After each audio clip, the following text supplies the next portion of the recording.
The Chennai Shopping Mall Shravana Sambaram KG Sale Nakshi Jewelry Mela Flat 50% off.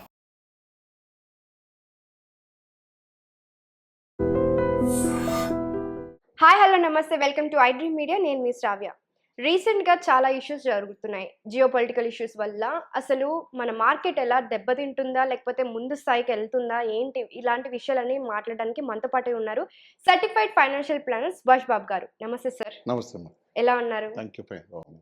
So ఈ geo political issues అయితే చాలా జరుగుతున్నాయి. ఒకటి war జరుగుతుంది, క్రూడ్ ఆయిల్స్ కావచ్చు, ఇంకా చాలా చాలా విషయాలు జరుగుతున్నాయి, టారిఫ్. వీటన్నిటి మధ్య మార్కెట్ ఎలా ఉండబోతుంది? ఓటీటీ అందరికి ఓటీటీ బాగా పరిచయం ఈ రోజులు మా సొసైటీలో. అవును.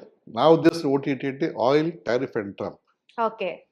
ఈ మూడు మనని బాగా డెఫినెట్గా ఎంగేజ్ చేస్తున్నాయి గత ఫ్యూ మంత్స్గా. ఇప్పుడు మార్కెట్ కరెక్షన్ అంటారా, అన్ని మార్కెట్స్ కరెక్ట్ అవుతున్నాయి డెఫినెట్గాను. మన మార్కెట్ పెద్దగా కరెక్ట్ అవ్వలేదు. గత సెప్టెంబర్ 24లో 9-10% కరెక్ట్ అయింది. అది మన ఓన్ స్టాక్స్ పెర్ఫార్మెన్స్ వల్ల వాల్యుయేషన్స్ ఎక్కువైపోయించి 10% కరెక్షన్ జరిగింది మన మార్కెట్. ఇప్పుడు ఫిబ్రవరి మార్చిలో ట్రంప్ వచ్చిన తర్వాత సరే టారిఫ్ ఇష్యూస్ అప్పుడు కొంచెం కొంచెం స్టార్ట్ అయింది. మన పెర్ఫార్మెన్స్ బాగానే అయిపోయింది. సో మార్కెట్ మళ్ళీ ఒరిజినల్ లెవెల్కి వచ్చేసింది. అంటే బిఫోర్ సెప్టెంబర్ 24 లెవెల్కి ఫిబ్రవరి మార్చికి ఆల్మోస్ట్ రావడం జరిగింది.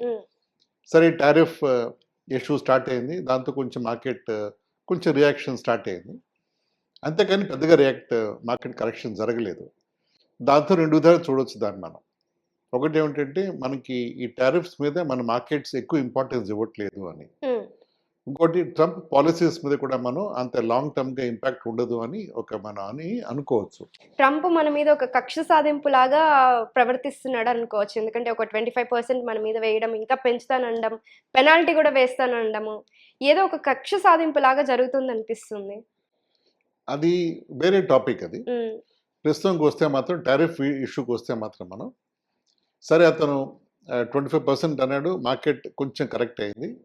తర్వాత మళ్ళీ అవ్వచ్చు అవ్వకపోవచ్చు, మిగతా దేశం వేయడం కొంచెం తగ్గించడం అన్నీ అతను చేస్తున్నాడు. సో అతను ఓన్ పాలసీస్ మీద కన్సిస్టెన్సీ లేదని మార్కెట్స్ కూడా అర్థమైంది. వీటన్నిటి మధ్యన మనం చూసుకుంటే రియల్గా మనం లెక్క వేసుకుంటే మన ఎక్స్పోర్ట్స్ టు యునైటెడ్ స్టేట్స్ అది టారిఫ్లో యాక్చువల్ ఎఫెక్ట్ అవుతుంది. అబౌట్ $80 బిలియన్ మంది. $80 బిలియన్, అప్రాక్సిమేట్గా $80-90 బిలియన్ మంది. దాంట్లో కొన్ని కాంపనెంట్స్ మీద అతను డెఫినెట్గా 50% టారిఫ్ పడే అవకాశం ఉంది. సో అది లెక్క వేసుకుంటే మన జీడిపి మీద మహా అయితే 0.2-0.25% ఎఫెక్ట్ పడవచ్చు. దాన్ని బ్యాలెన్స్ చేయడం కోసం మనం మిగతా దేశాలతో టీటీఎస్ అవుతోంది, యూకేతో ఫ్రీ ట్రేడ్ అగ్రిమెంట్ అవుతోంది, ప్లస్ మిగతా దేశాలు కూడా మనతో సుముఖంగానే ఉన్నాయి ట్రేడ్ చేయడానికి కూడాను. సో ఇవి చూసుకుంటే మనం అంత వరీ అవ్వట్లేదు యాక్చువల్గా. దేర్ఫోర్ మన మార్కెట్స్ కరెక్ట్ అవ్వట్లేదు. ఏదో 0.5%, 0.7% పడ్డం లేవడం అనేది పరిపాటి మార్కెట్స్కి. ఈసీజీ లాగా అది ఇప్పుడు పైకి కింద వెళుతూనే ఉంటుంది. కానీ ఈ మధ్య ఒక హైప్ నేను నోటీస్ చేస్తే ఏమిటంటే ప్రతిరోజు మార్కెట్ పడిపోయింది లేను అని చదువుతూ ఉంటా. బ్లడ్ బాత్ అని, డి స్ట్రీట్ అని, దలా స్ట్రీట్ అని అలా వింటూ ఉంటా. యాక్చువల్గా అంత మరీ వస్తున్న సిచ్యువేషన్ లేదు మనకి ఇప్పుడు.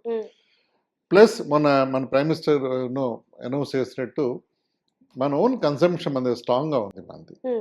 మిగతా దేశాలు బయట దేశాల మీద డిపెండ్ అవుతాయి, అంటే వాళ్ళ ఎక్స్పోర్ట్స్ మీద డిపెండ్ అవుతున్నాయి ఎకానమీ.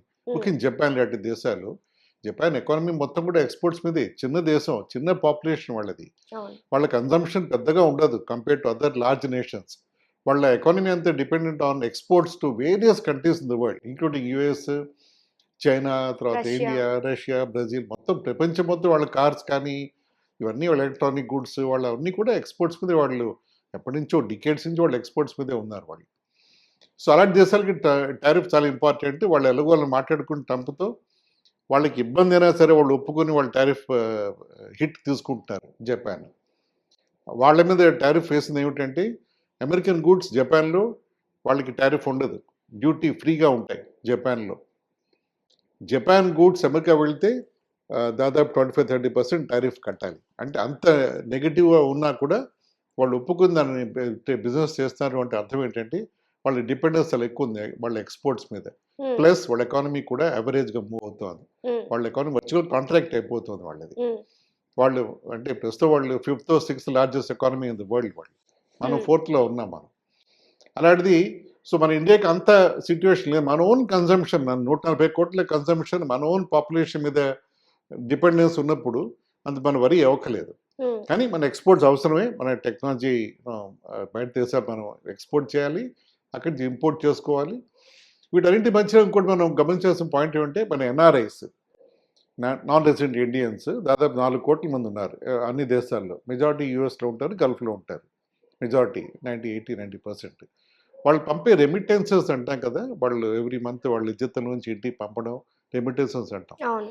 దాని డాలర్కి లెక్క వేసుకుంటే మనం దాదాపు $120 బిలియన్ అది వావ్. ఏడాదికి. Hmm. అంటే మనం యూఎస్కి ఎక్స్పోర్ట్ చేసిన దానికంటే వాళ్ళు 1.5 times వాళ్ళే అవును, ఎక్కువ పంపిస్తారు. పంపిస్తున్నారు.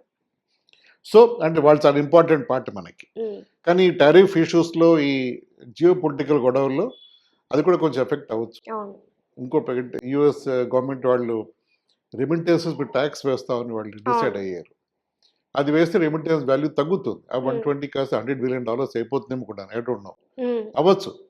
సో సో దట్ దాని మీద కూడా ఎఫెక్ట్ పడే ఛాన్స్ ఉంది అంటారు. అంటే అది చూడాలి ఎంతవరకు Hmm. వస్తుందో అసలు.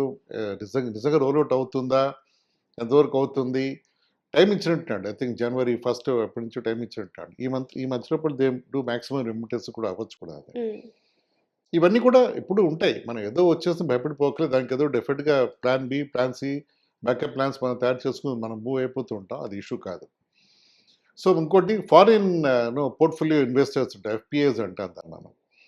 అది కూడా దాదాపు నా ఉద్దేశంలో ఒక 12 వేల మంది ఉన్నారు ఇండియాలో Hmm. ఇన్వెస్ట్ చేసేవాళ్ళు, బయట దేశాల నుంచి వచ్చి ఇన్వెస్ట్ చేసేవాళ్ళు.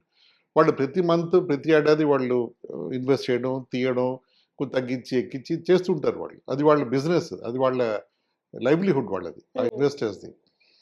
ఇవాళ ఇండియా మార్కెట్ బాగుంది, ఇన్వెస్ట్ మోర్ హియర్. Hmm. లేకపోతే ఇండియా కొంచెం పెర్ఫార్మెన్స్ యావరేజ్గా ఉంది, లాస్ట్ సెప్టెంబర్ జరిగినట్టు వాల్యుయేషన్స్ పెరిగిపోయి ఇక్కడ ఇన్వెస్ట్ చేసి పెద్దగా రిటర్న్స్ రావట్లేదు, చైనా వైపు వెళ్ళారు వాళ్ళు, యూఎస్ వైపు వెళ్ళారు, అక్కడ ఇన్వెస్ట్ చేసి రిటర్న్స్ బాగానే వస్తున్నాయని. అలాగే కాన్స్టెంట్గా అది డైనమిక్గా ఉంటుంది ఇక్కడ Hmm. ఈ మ్యాప్, ఇది ఇన్వెస్ట్మెంట్ మ్యాప్ అనేది. సో అందుకని ప్రస్తుతం మనం కరెక్షన్లో లేవు. కొంచెం ఎఫెక్ట్ వస్తుంది టారిఫ్ మీద, అసలు రాదనడం మాత్రం కరెక్ట్ కాదు. Hmm. కొంచెం ఎఫెక్ట్ వస్తుంది. దాన్ని మనం బాగానే ప్రిపేర్డ్గా ఉన్నామని డెఫినెట్గా మనం చెప్పాలి. గవర్నమెంట్ కూడా లక్కీగా ఇది కోవిడ్ లాగా సడన్గా రాలేదు. ఇది అవును. ఒక 6 months నుంచి వస్తుంది ఇంకా వస్తున్నాడు. గవర్నమెంట్ ప్రిపేర్ మనం కొంచెం ప్రిపేర్డ్గానే ప్రిపేర్డ్గా ఉన్నాం. ఉన్నాం. మనం అన్ని ప్లాన్స్ యాక్టివేట్ చేసి అవును. మనం గవర్నమెంట్ కూడా ముందుకు వెళ్తోంది. మనతో వరి అవ్వలేదు. I think overcome this. అందులోనూ మనం హెల్త్ సెక్టర్, ఐటీ సెక్టర్, ఇంకా డిఫెన్స్ సెక్టర్ లో కొంచెం స్ట్రాంగ్ గా కూడా ఉన్నామని చెప్పుకోవచ్చు. ఎస్ డిఫెన్స్లో ముఖ్యంగా Hmm. మన ఎక్స్పోర్ట్స్ మీద డిఫెన్స్ మిగతా కంట్రీలు మన ఇండియా పాకిస్తాన్ గొడవ వల్ల ఉన్న చిన్న సైడ్ బెనిఫిట్ ఏమిటంటే మనకి మన ఎక్స్పోర్ట్స్ అంటే మన ఆర్మ్స్, మన మిసైల్ టెక్నాలజీ కూడా మిగతా దేశాలు కావాలని అడగడం, అవును. ఆర్డర్స్ పెరగడం. దేర్ఫోర్ మన కంపెనీస్ మ్యానుఫ్యాక్చరింగ్ ప్రాసెస్ కొంచెం బెటర్ అవ్వడం, వాటి ప్రాఫిటబిలిటీ. దాంట్లో ప్రైవేట్ సెక్టర్ ఉంది, పబ్లిక్ సెక్టర్ రెండు ఉన్నాయి అవును. దాంట్లో. బీడీఎల్, హెచ్ఏఎల్, బిఈఎల్ అన్నీ ఉన్నాయి దాంట్లో. Hmm. వాటికి యాన్సిలరీస్ ఉన్నాయి, plus stand alone private companies ఉన్నాయి ఈ డిఫెన్స్ సెక్టర్లో. ఇవన్నీ కూడా they will do well going forward. ఇలాగా నేను ఇందాక చెప్పినట్టు మనం ఎన్ని సిచ్యువేషన్ నుంచి మనం బెస్ట్ సినారియో తీసుకుని ముందుకు వెళ్ళిపోతుంటాం. అది ఇండియన్ గొప్పతనం, అది ఇండియా అది. Hmm. So I think we're fairly okay అని అనుకోవచ్చు మనం. Hmm. సో మీరు అన్నట్లుగా ఓటీటీ ఎఫెక్ట్ అనేది అయితే కనిపిస్తుంది అని అంటారు. ఎస్ కనిపిస్తోంది, కానీ ఓవర్కమ్ చేయొచ్చు దాన్ని మనం. Okay sir, thank you so much. Thank you.